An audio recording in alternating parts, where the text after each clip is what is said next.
Hello everybody and welcome back to Ben Parks The Extra Mile. Today we've got a super quick video with a load of tips about how to make your running shoes last longer, to get some better value for money out of them because they are so expensive at the moment. So sit back, relax, let's get how to make your shoes last longer done.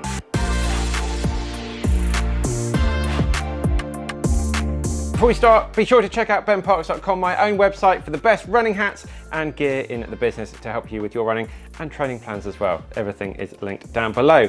Right, let's get stuck in. The first thing with running shoes is it's a lot better, if you're running more than 3 times a week, it's a lot better to have 2 pairs of shoes than 1.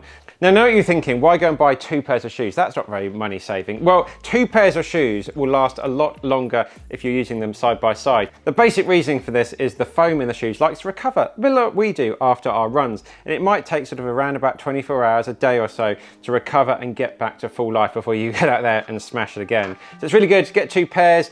And as I say, they will last a lot longer than 1 pair after another. Now, a lot of people, when they get in, they don't untie their shoelaces, just kick off their shoes. And then when you go and put them on, try and sort of get them on and ruin the backs of their shoes. I see people doing this all the time. I do occasionally do it myself because I'm a little bit lazy. The whole of the back end of the shoe and that supportiveness there in the heel cup will just get trashed eventually after time. So quick tip, undo your laces as soon as you finish your run. Now, it goes without saying, it's so important to look after your shoes, especially our trail shoes if you've been out running in muddy or wet conditions.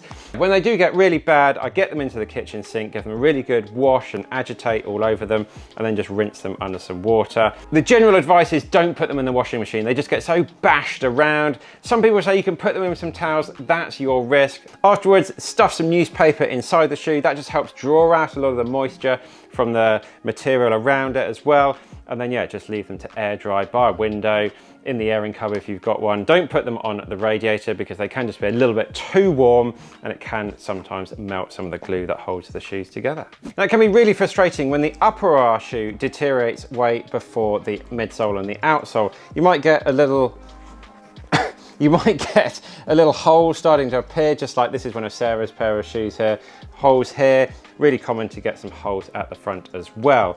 Now, a friend of ours, Dan Lawson, put us in touch with a friend of his, Darren, who started a company called Pair Ups here in the UK. We'll link to them down below. And yeah, you can basically buy patches. You can patch up these holes with some glue and one of their patches. Really cheap, really efficient way of just getting a little bit more life out of your shoe and just preventing it from going for landfill and all of that sort of stuff a little bit sooner. So check that out, links down below. If the outsole in your shoe is wearing away a little bit quicker than the upper and the midsole, there are places in the UK to get them resoled. Now, on the bottom of this shoe, which is Killian's shoe, this is a Vibram outsole. Vibram will resole the outsole of your shoe for you. This is a little bit like just finding what you've got available in your local area. Just look for shoe repair shops, and many of them can resole the outsole of a wide variety of trainers. Another top tip, I'm afraid this does involve buying multiple pairs of shoes, is to keep your running shoes for running only. As comfortable as they are, I'll only run in these shoes. These are my Asics shoes.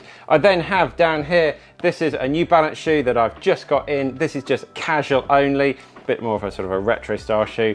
And then, yeah, my favorite casual shoe, even though this is a half decent running shoe, is the Asics Noosa Tri, which I bought on my Amazon video. If you want to see that, we'll link to that up there. This is casual, and running. If you wear them out casually, socializing, whatever, you're just eating up into the miles and the life of a very expensive pair of running shoes, when really for casually, you can use something a little bit cheaper. I bought these for about £35 on sport shoes, and they'll be absolutely fine just for walking around. So one surefire way to mess up a good pair of road shoes is to take them out on the trails. You really want to get a dedicated trail shoe for that sort of thing, which is a lot tougher on the outsole. It's not going to get chewed up by rocks and things, but if I take something like this out on the trails, it's going to completely trash it. So if you do like to run a little bit off-road, then something like the Hoka ATR or the Nike Trail 4 will be really good just to bridge that gap and make your road shoes last a lot longer, just because they're designed for running on tarmac only. So 2 more tips to go. Now, it might be a really obvious one to get running shoes that fit, but it's amazing the amount of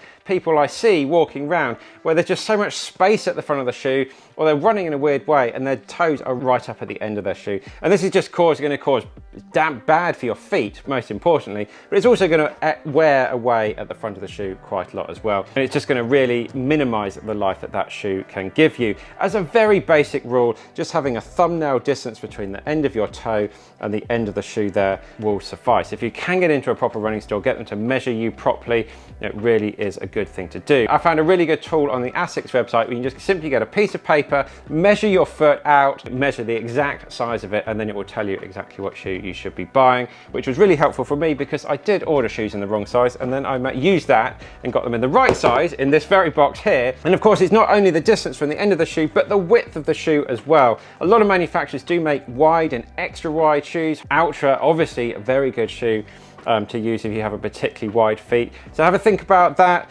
But ultimately, getting into your local running store, telling them your needs, letting them get hands-on with your feet will really be the best thing you can do to get yourself into the right pair and right sized running shoes. And our final top tip here is something that I've been working on for years, which is to improve your running form. Now, a lot of people, they might be running right on the outside of the shoe, the front of the shoe, the back of the shoe, the side of the shoe here. And that's just obviously going to put a lot of pressure in one particular place and it will wear out very quickly. But if you can, landing nicely on your midfoot in the middle of the shoe, the shock is going to be absorbed right through the shoe and spread through it really quite nicely. So as always, I'll link to down below our tips on how to improve your running form.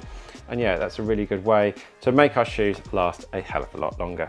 So that's it, guys. Hope you found the video useful. Another video we'll link to down below and we'll put it at the end of this video is how to know when to change your shoes as well and what to do about recycling when they do come to the end of their life. So we'll link to that there.